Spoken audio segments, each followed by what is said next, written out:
And ayan, thank you so much for coming to see your faces.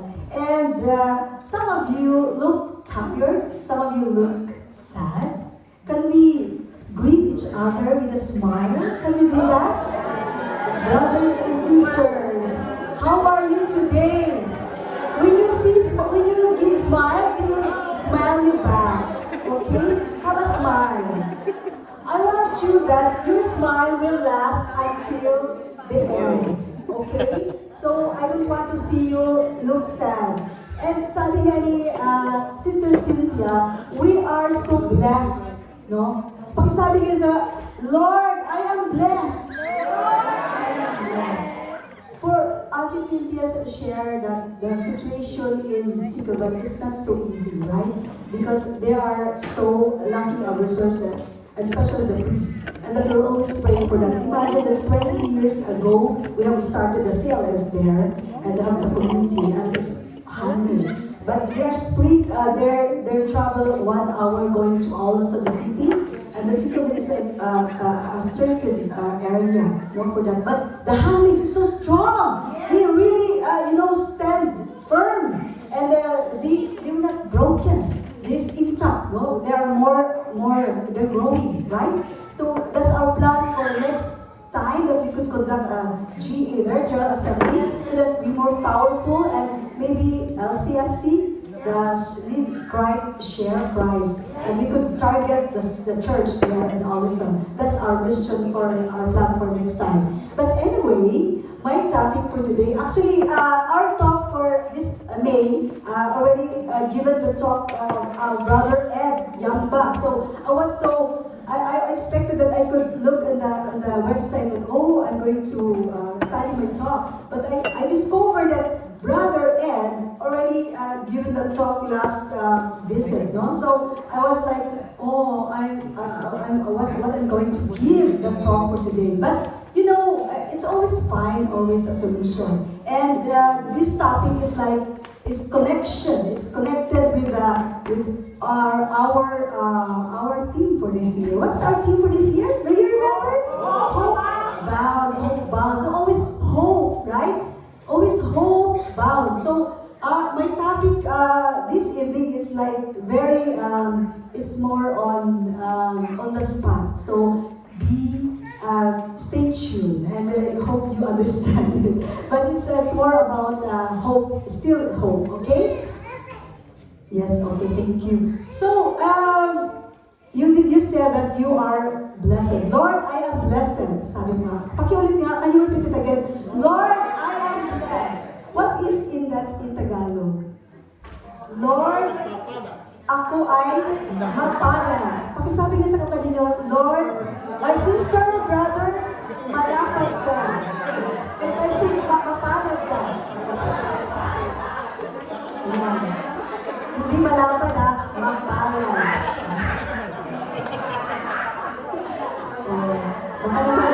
Wala namang malapad dito, no? Nakakain natin dito every GA, have very good food, okay?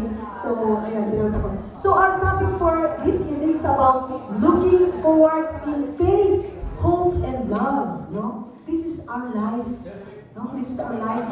Love, faith, hope, and love, right? So, without these three, what happened to us? Without these three, where we gonna go, right? So without these three, we have nothing. We are nothing, right? So we have to stick with this. We have to continually, repeatedly doing this to stand firm. Faith, hope, and love.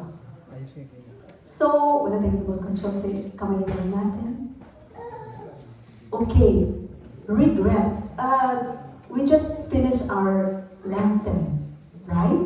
And we are now in the second Easter, no? The second week of Easter, right? Is it correct? So it means that, do you feel we're the third Sunday or third week of Easter? So do you feel cleansed? Do you feel relieved? Yes? Walang nagsulat ka. Is you felt there's a change in your life after the Lenten season? only one or two have answered. So you feel your others no change at all. So what happened to all those the things that you fast 40 days? Did you do that? Wala kayong kanin-kanin lang hapon, kanin-kanin every day. So walang nangyayari. But I mean, I think we had a lot of blessings that we received last Lenten. We had a retreat, right? We had teachings. We have visited our elders from USA, and we had our mission in Frederickstad, right? So we had a lot of service during Lenten season. So we should appreciate that, no? Because you should accept yourself also, even without fasting, but we did a lot of things, other things that God appreciated. Amen? Amen. So appreciate. But sometimes, even we been celebrating or been in that season, we have to talk about regrets. No?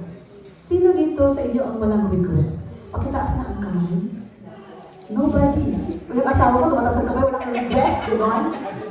Yung asawa, my husband is raising his hand na no regret. No regret? You regret marrying me? No regret? Really? Kasi may regret ako. Nag-regret ako kasi... Hindi, joke lang. I mean, what is really the meaning of regrets? Ano yung sa Tagalog? What's in Tagalog? Pagsisisi, panghihinayang. Diba? Sayang. Diba? It's like, it's a feeling of sadness. Or it's about something that you made mistake. And then you realize it now. It could be better, or it could be different. Amen? But the good thing is that you regret it. That you realize it was a mistake. Maybe I could be doing it better next time. That is very important. And there are points in our lives that we catch ourselves regretting what we have done in the past. Are you agree?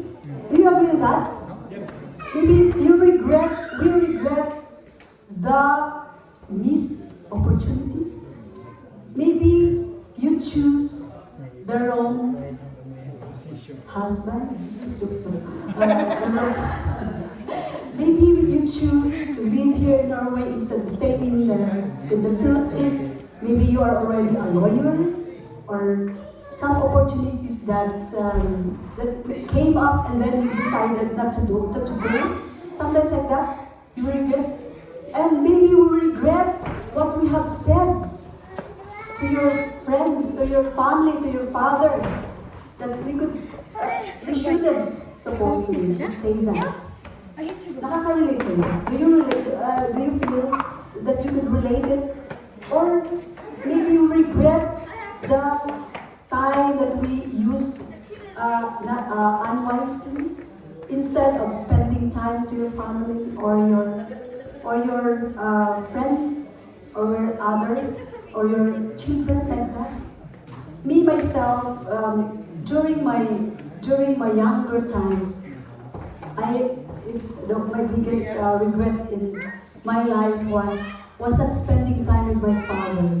Actually, I'm not so open. I was not so bold enough to open up my life, my relationship with my father, because it was not so proud. I'm not so proud to tell, because I love my father, but I had no so much closeness to my father, because in the province, it's also like the tradition of the family is always like outside, working outside, providing food, and the mother is always staying at home and taking over the house chores and taking good care of the children.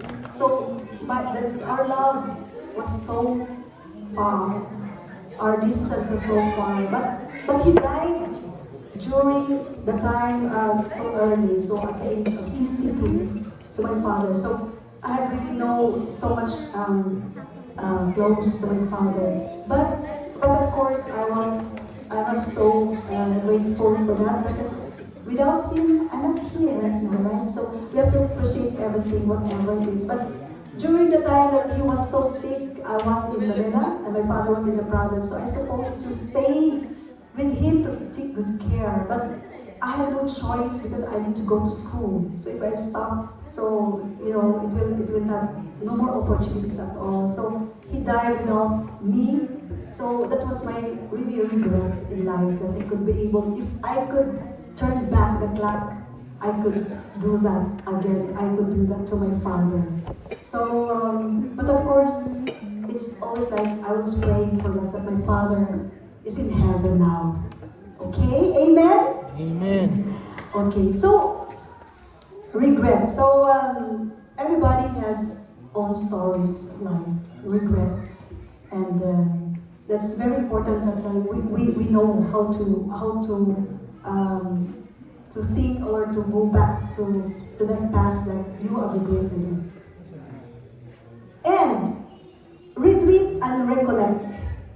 So to be able to have retreat means is to withdraw from all the things that's going in our mind and our lives and go to a place, a quiet place to pray, study, to reflect and meditate.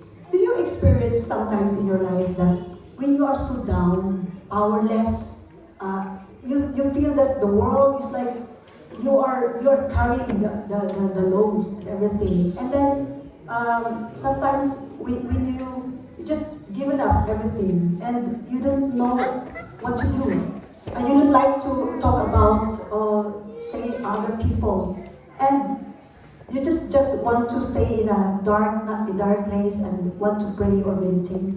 It really helps, right? It really helps that if you feel that that way, it's good that we could go in a place that you could reflect on yourself and pray.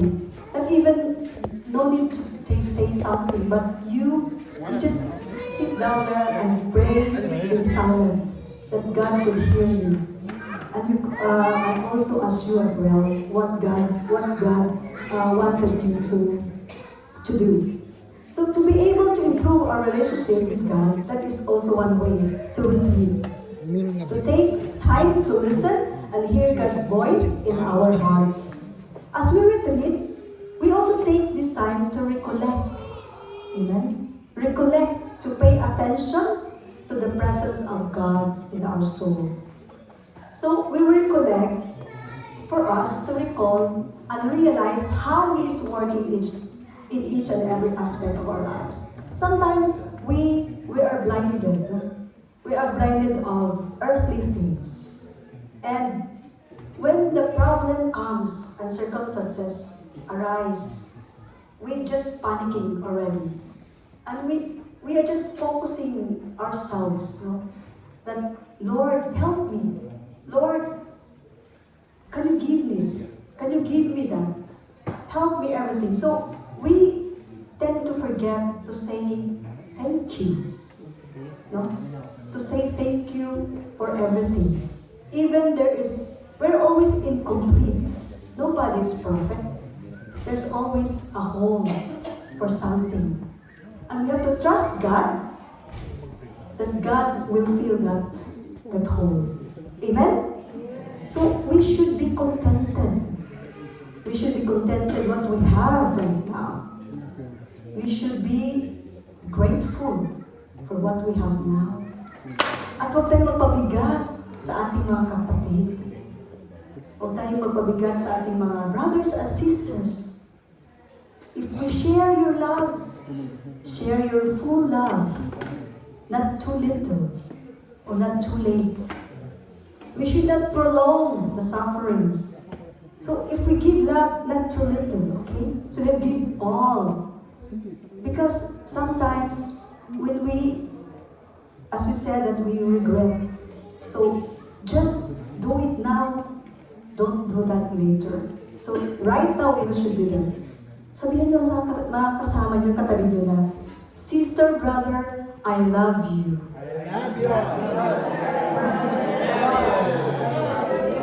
And thank you. Thank you. Kasi mamaya, baka mag-regret kayo, kinabukasan wala na, baka hindi mo makita yung mga kasama mo. Diba? Ngayon pa lang. I love you, your husband. Ayan. Very important, ha? Kasi, you know, life is so short, right? We should be expressive.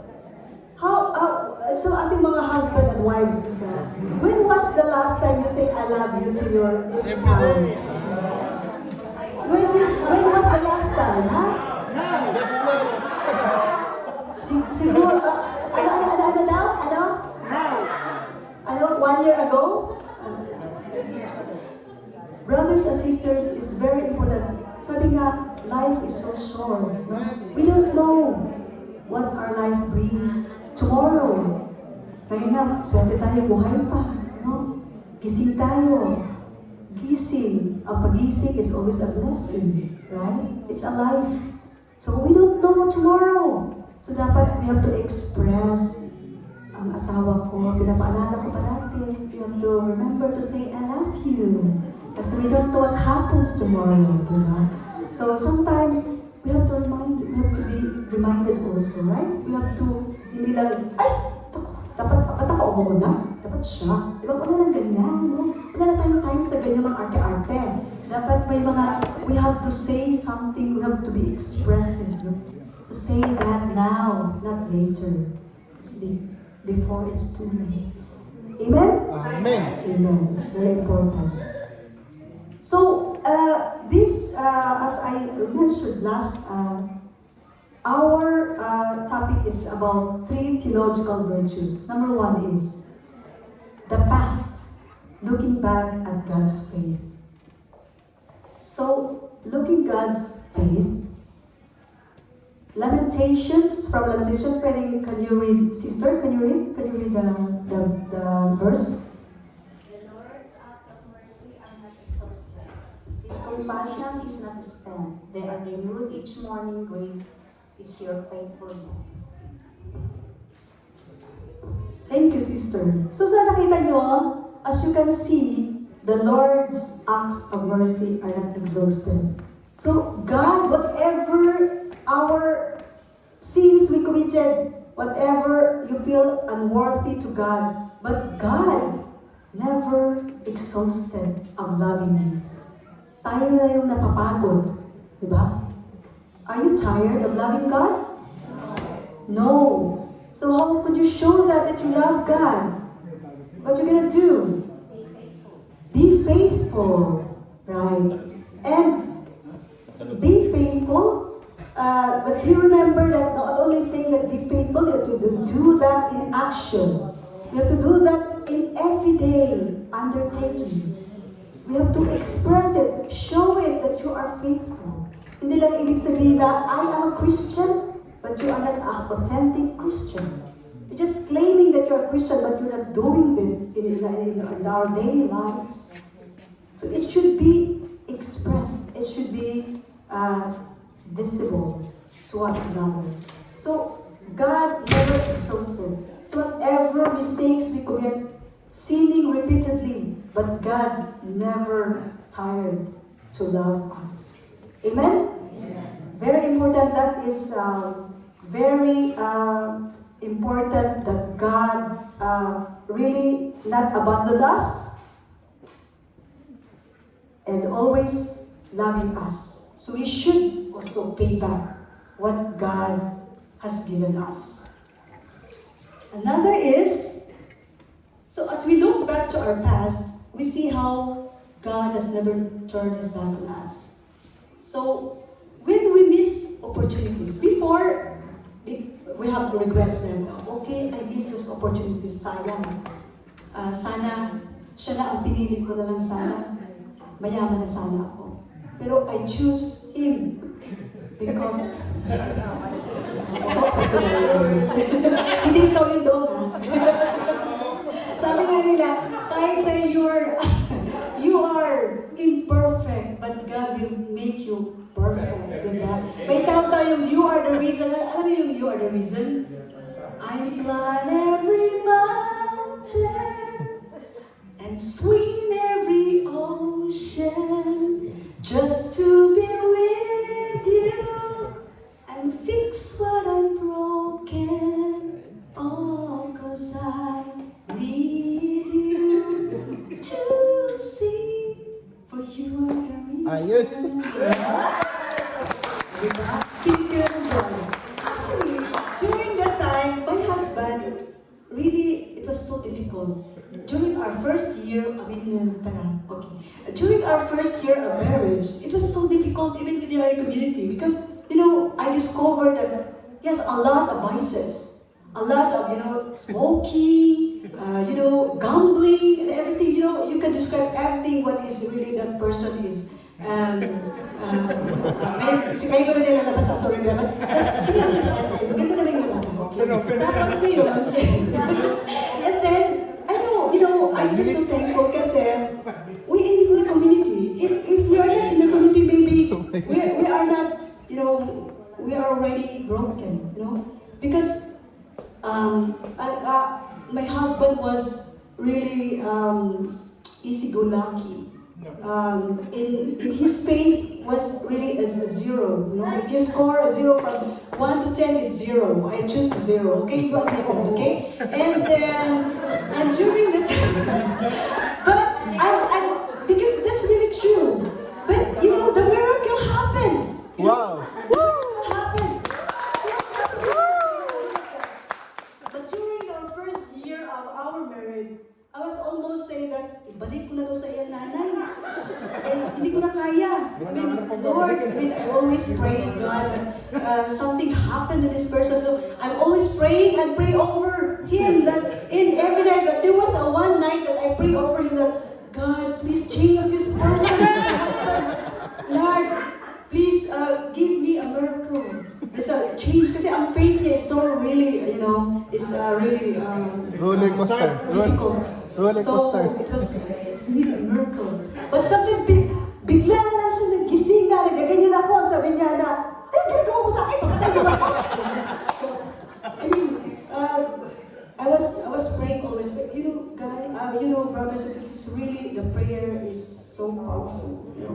It could really move mountains. And what happened to my husband is really, although it's not perfect, but really turn, what do you call that? 60. 180 degrees. So, 180, naka-ikot. That is really a miracle for me. And, we are celebrating last April 17, we are 21 years of our marriage. I'm really thankful to God that this community has been our foundation, our nourishment, and we could be able to, to sustain and live a life along the path that God is with us. Amen? Kaya talaga, but we have to keep praying continually because always, the evil forces always hitting us, attacking us to ruin our family.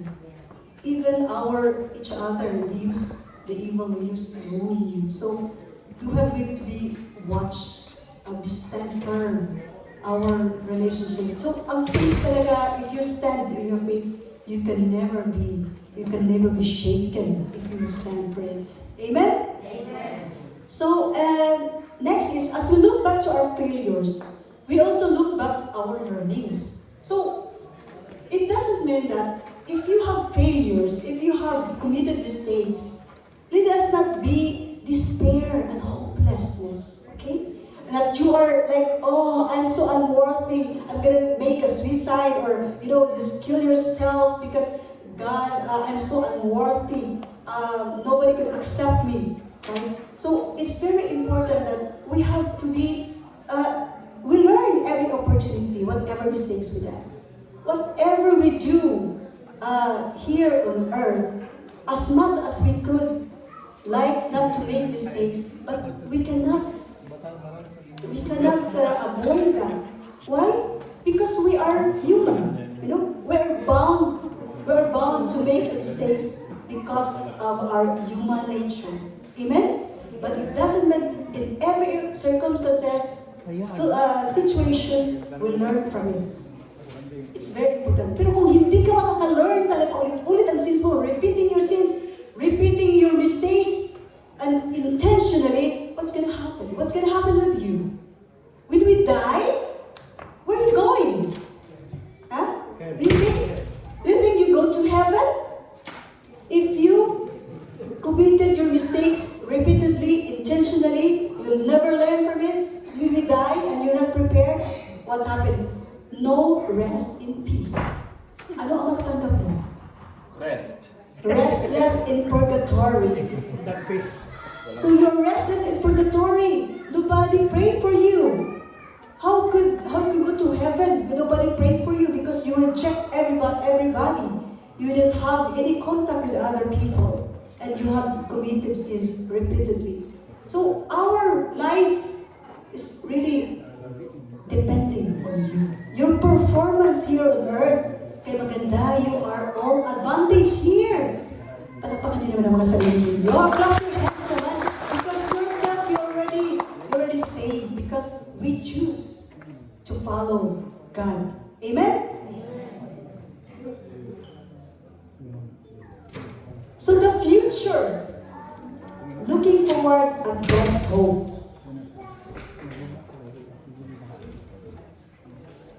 Can you, sister, can you read the verse?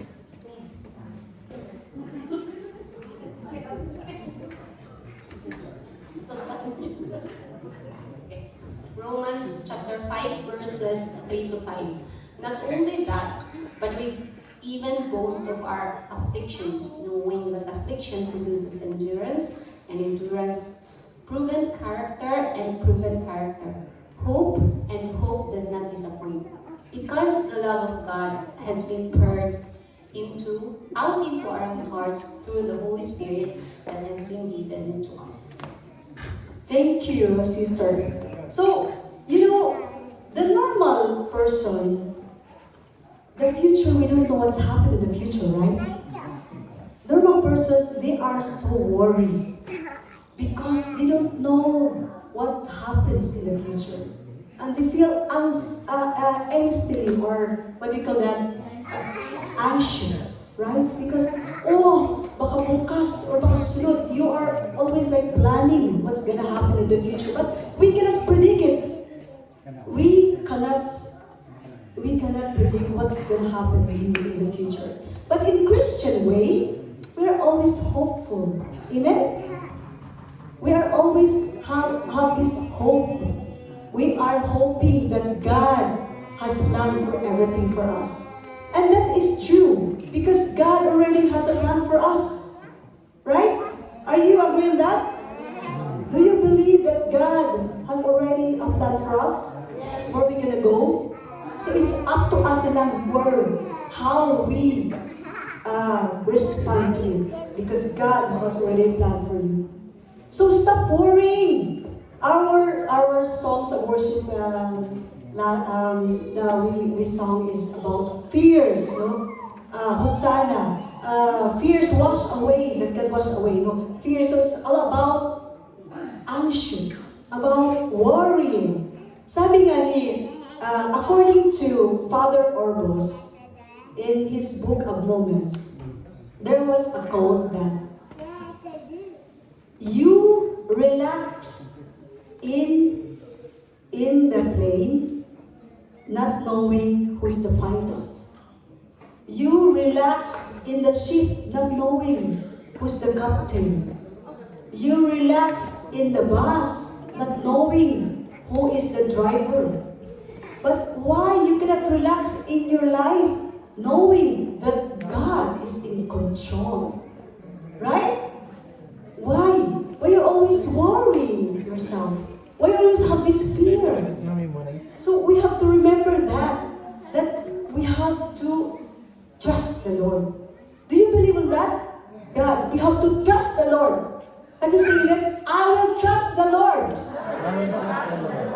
Lord, bahala na kayo.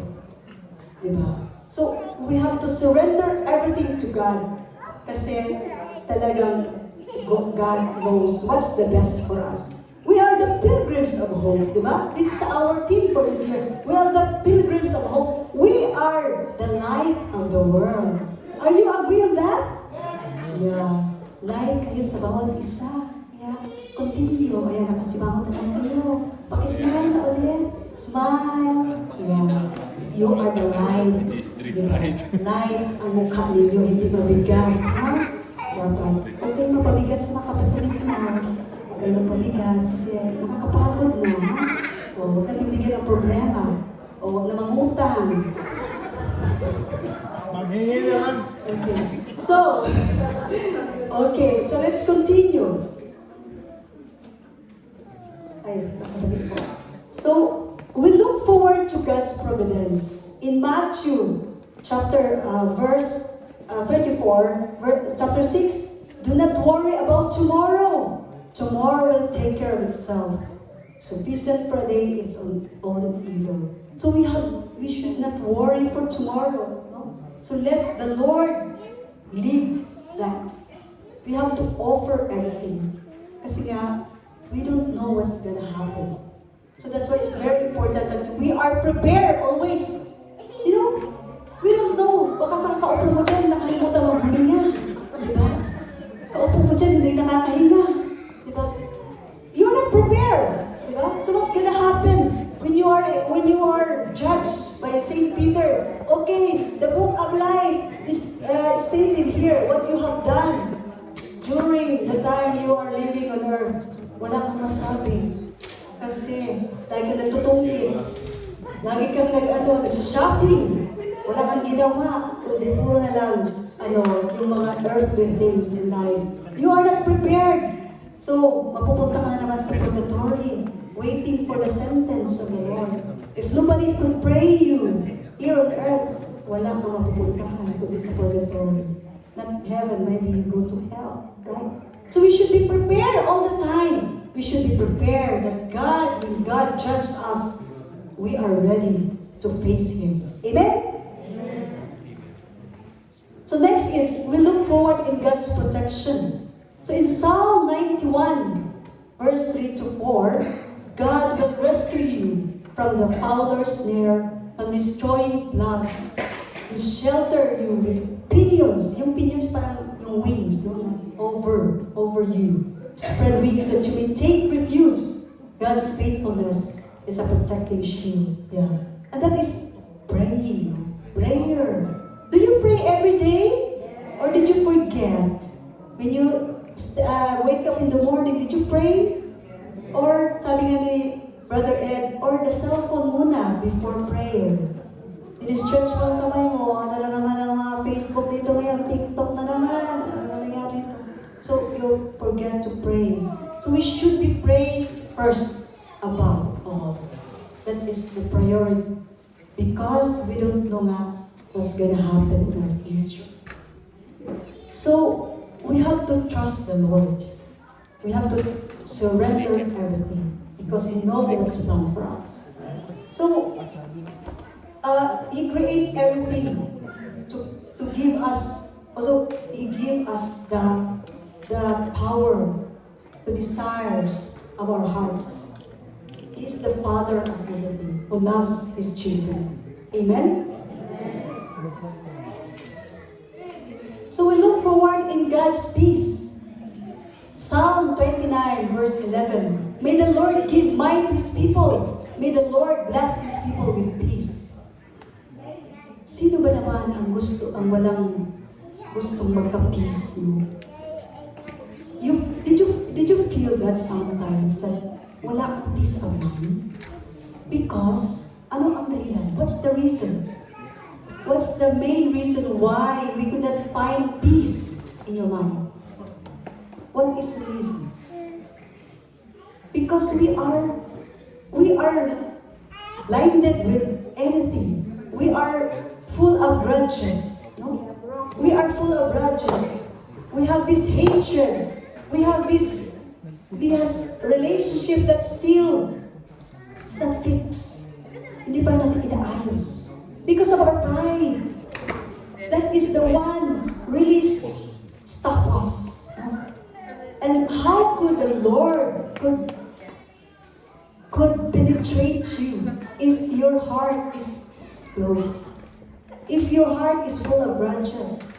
Whatever prayer you're gonna offer, but God could not hear you because your heart is so close. So we could not have peace of mind. A peace that the world cannot give. Only God's peace could give you. So we have to let go of everything. We have to cleanse our heart. Amen. So kung halimbawa, kahit na yung spouse mo, kung siya nagkakasala, asawa mo, yung husband mo nagkasala, tapos ikaw, aminin mo na lang na ikaw may kasalanan. Diba? Sorry. The key word, or the 3 key words lang sabi na, sorry, thank you, I love you. Oh, pakasarap. That's really, these words, once you deliver it, once you say it, everything will be resolved. Amen? Amen. Let's let go. Stop giving yourself like a prison. Let it go. Diba? To have that inner peace, your mind could be at peace also. And that's very, you could feel so, relaxed when you go, wherever you go. You could feel like your head up and walang mga dala-dala, no grudges, no loads. So, don't focus on the loads, but focus on the Lord. Amen? Amen. Amen. Very good. So looking today at God's love, we're getting closer to the end. So, love. So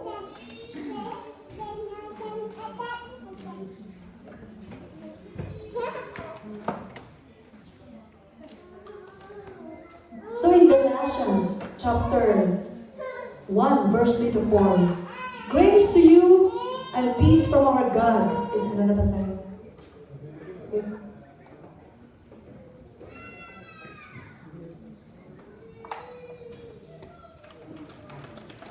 Tama ba? Okay. And the Lord Jesus Christ, who gave Himself for our sins, that He might rescue us from the present evil age, in accord with the will of our God and Father, to whom be glory forever and ever. Amen. Wait lang ha. Wala ako.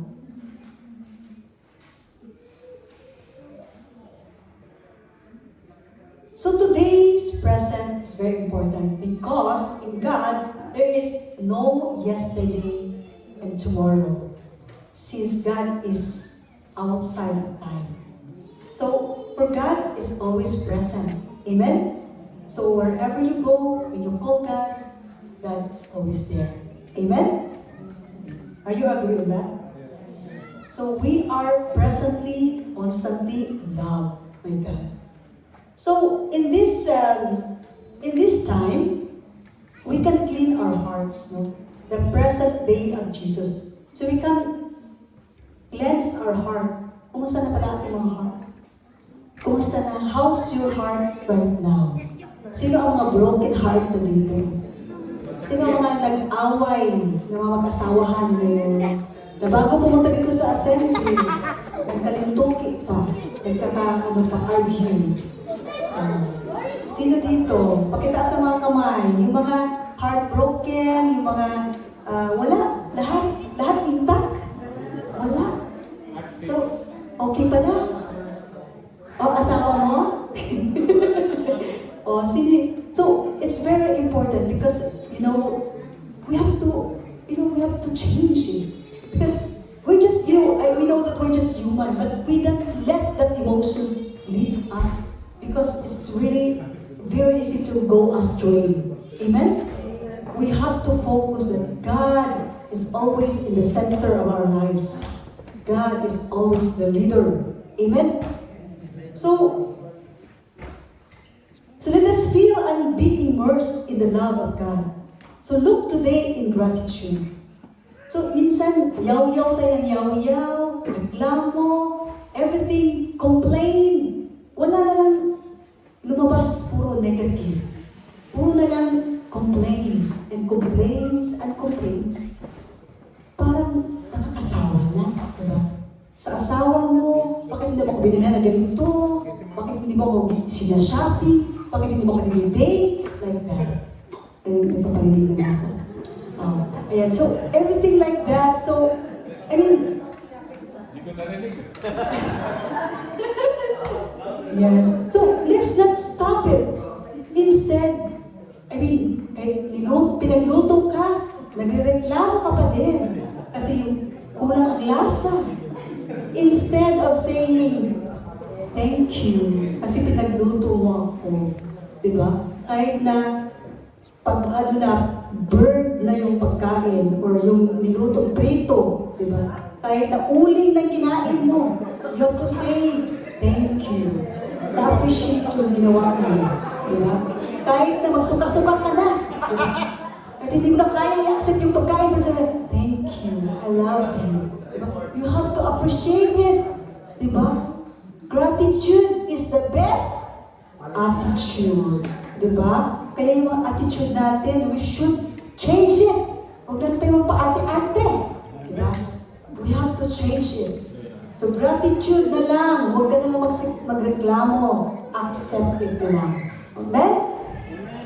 Look today in giving. How's your tithes natin? Who have given us tithings here? Continuously, every month. Ha? Uy, ilan na nagtunga yung dito. Ibig sabihin yung iba hindi nagbigay. Madamot naman. Oh. We have to remember our tithings. Oh, this tithing is very important for us to go in mission. Diba? We have to remember giving. God will give you siksik, klik-klik, umaapaw back. Right? So we have to remember that giving. Importante talaga yan. We are in the community. We are a missionary and evangelistic community. We should be faithful sa ating tithings. Ha? So, just reminders lang. We really need our help finances. And not only, of course, not only giving our treasures like that, our time, our talent.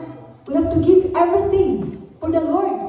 Because all things we have here on the earth is just only a temporary. Amen? And isang iglap na lang. Pag gusto ni Lord, mawala yan. Diba? Vanish everything when God decided to take it away from you. So we should be faithful in our giving. Right? Yung mga damit ninyo na nasa aparador, mga t-shirts, mga pantalon na 5 years, 10 years na nandyan, hindi pa rin binibigay kasi nag-antay ka pa na pumayat ka. Hindi kaya. Ako na lang ibigay, baka next month, nagpa-fasting ako, baka magkakasya na. Diba? So, lahat ng mga bagay na yun, why we should stop that? Hold it. Give it away. No? Makakabili ka pa naman. You can afford it. Right? But those people have nothing. They cannot afford even 1 peso, 1 coin. So we should be generous to our brothers and sisters, especially the least of my brothers and sisters. Amen? Next is, look today in goodness. We have to appreciate everything. The goodness of God. The goodness of all the blessings that we have. Focus on the blessings, not on the missing. No? Mahilig tayo sa ganun, ay, wala akong ganito. Ay, wala akong ganyan. Tsaka na lang, next, sweldo na naman, bibili ako ng ganyan. Hindi mo naman kailangan. Diba? The goodness of God, it's not only that you are just receiving it. No? You have to make an effort. We have to appreciate everything. No? So, if we have these earthly things we have always, walang mangyayari sa atin. Diba? We have to appreciate goodness of God. Wala nang complain, ha? No more complaining. Kasi sabi nga natin, if we go outside and reach out other people outside na walang-wala, doon mo masasabi na katiting lang sa kahilingan lang yung problema mo. Diba? Those people who are incomplete, like no arms, no legs, but still, they're so hopeful and contented their life that could earn money kahit ilang piraso lang, no? Ilang peso, but they are so content with what they have. So, we have to sometimes sometimes we have to go out and see the real world. What's happened to our brothers and sisters there? Na tayo complain ng complain, konti lang. Konting kibot lang, nagreklamo na tayo. Diba? Who we are to complain. When you see the cross that Jesus died for us to redeem our sins, doon pa lang sa passion of Christ, we have a lot. We have nothing. We are nothing compared to what God has done for us. That He already conquered death, no? Just to save us. So we should be appreciate everything that we have. Be contented. Amen?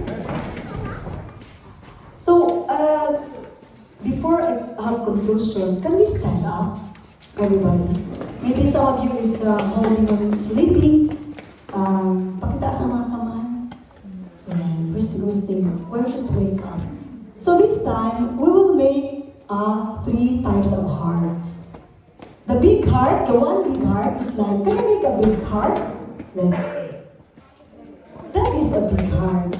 So we should be thankful that God is always protecting us, God is always loving us, and God is always never abandoning us. And then the next heart is human heart. What is the human heart like this? Okay? Not everybody knows what the human heart is, but like that. Okay? Make a heart that God, we have to pray that God will make our heart generous, will make our heart kind, that will make our heart understandable, patience, not a wooden heart, not a stone heart. Let's always we pray for that. Kaya mamayang gabi when you go home, pray for that. Pray for that we have that kind of heart. And then, the last heart is the quiet heart. This is a small heart. We have to think those sa mga bata, maliliit, yung mga walang-wala, yung mga nawawala, yung mga nagwawala. So lahat, every people, children, sick people, we have to pray for them, for the sick. And we were able to connect to each other. So mag-heart to heart kayo. Okay, connect each other. Mag-heart to heart kayo. Ayan. Pasensya na sa mga walang asawa. Yung mga asawa ninyo, i-heart to heart ninyo. Oh, i-heart to heart to heart. Ayan. Sa mga walang asawa, oh, kayo na lang mag-heart to heart, yung mga katabi ninyo. Okay? Nag-heart to heart ba kayo dalawa? Tapos na-abis na mag-heart to heart, talagang copy na agad, no? Anyway, that's very important. You can sit down. Now sit down. And thank you so much for your participation. And remember that God will never abandon us. And for the conclusion, can we read for the conclusion? As we continue,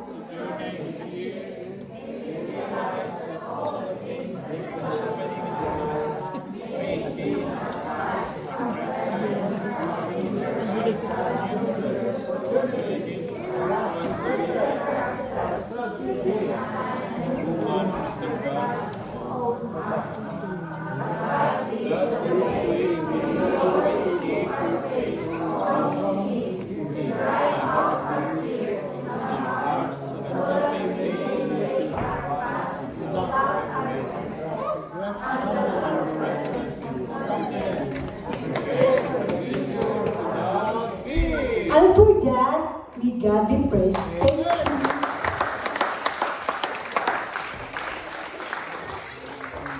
Thank you so much. So are we ready to spread out and share the love of God? Okay, so you will become to the next mission. Are you ready to go on a mission? Okay, the people are, maybe yes or no. I think we have a plan for having more missions in the future because we want to ignite a lot of our brothers and sisters who used to be active before. But we also have to spread out because if you're always in the comfort zone, nothing's gonna happen. You're always called to strive for excellence and to be outside our comfort zones to grow even more. Amen? So next time if someone asks you if you're ready to serve the Lord, you say, yes. You say, yes. So I'm sure that a lot of you might be scared to say yes, just to have a sharing or a session, or maybe just even, not all of you, but some might be feeling awkward just making or preparing the food. We're not so, I think we're lucky with that here. But whatever service we are calling you for is because we believe that God wants to use you. So keep that in mind. Do we have any announcements, Ate Ganda? Yes, we have. With the biggest child in the family. Okay, announcement. First, our assembly will be June 14th. That is our family day. Okay, so save the date. We are trying to working with it if we could have a gym or a Holland para we could have a mini sports fest inside.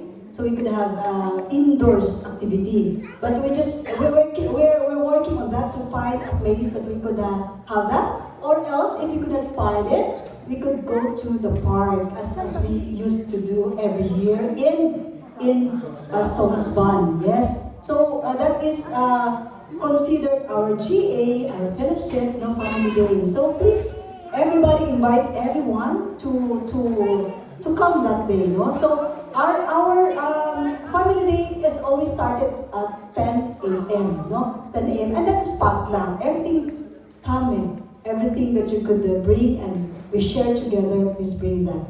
And next, our activity will be our conference. Who are going to Portugal? Fatima. Oh, did you order your ticket already and book the hotels in different? Not yet? Oh, it's okay. But it's still, the hotels is already